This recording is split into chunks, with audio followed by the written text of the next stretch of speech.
Solar net metering से बिजली की पैदावार में इजाफे ने ग्रिड सिस्टम पर क्या मस्बत और मनफी असरात डाले हैं और हुकूमत ने इस निज़ाम को तब्दील करने का फैसला क्यों किया, इसके पीछे राज क्या है, क्या वजूहात हैं? देखिए, पहली बात तो ये समझने की कोशिश आप कीजिए कि इस मुल्क में कुछ इदारे बने हुए हैं जिसमें कि प्लानिंग कमीशन है, वहाँ पे एनर्जी विंग है, बाकायदा MP1 का हाईएस्ट स्केल का एक ऑफिसर होता है जिसे मेंबर एनर्जी कहते हैं। उनका ये काम है, उनके अंडर पूरा एक स्टाफ होता है कि वो ये फोरकास्ट करें, ये देखें कि मुल्क में कितनी बिजली की रिक्वायरमेंट जो है अगले 5 साल में होनी है, अगले 10 साल में होनी है, 20 साल में, 50 साल में होनी है। तो उन्होंने अपना काम नहीं किया।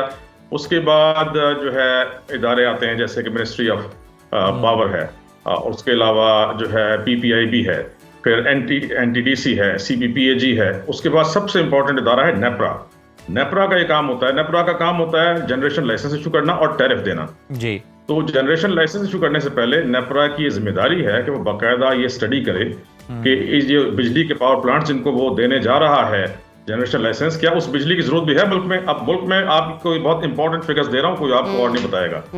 सर्दियों में सिर्फ 7,000 मेगावाट आप इस्तेमाल करते हैं और गर्मियों में ये बढ़कर 22,000 मेगावाट पे चली जाती है। वैसे ज्यादा होती है, 28-29,000 मेगावाट की रिक्वायरमेंट होती है, लेकिन आपका ग्रिड 22,000 मेगावाट ज्यादा नहीं ले सकता। और आपने कितने लगवा दिए हैं इन्हीं इदारों ने जिनका मैंने नाम लिया है? आपने 45,000 मेगावाट, 45,000 मेगावाट के वो पावर प्लांट्स लगवा दिए हैं और अभी 17,000 से लेके 22,000 मेगावाट तक के जो पावर प्लांट्स हैं वो इस वक्त पाइपलाइन में है, जो लगने हैं अगले चंद साल में।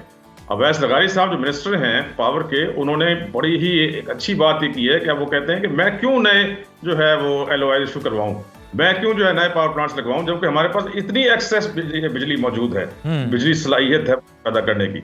अब आप देखें ना, जब 7,000 मेगावाट आज रिक्वायरमेंट है, 45,000 लगे हुए हैं, तो ये डिफरेंस है, ये मैं, आप और तमाम कारखानेदार जो हैं और सब लोग ये कैपेसिटी पेमेंट्स की मद में दे रहे हैं, ठीक है ना। इससे सोलर नेट मीटरिंग का ताल्लुक नहीं है, ये तो आपने इतने एक्सेस जो लगा दिए बिजली जी, उसकी वजह से ये हमारे ऊपर इतना बोझ आ रहा है। फिर जो चोरी होती है, 40% तक कुछ डिस्कोज हैं जहाँ चोरी होती है, वो चोरी का जो है बोझ वो भी आम आवाम पर डाल दिया जाता है।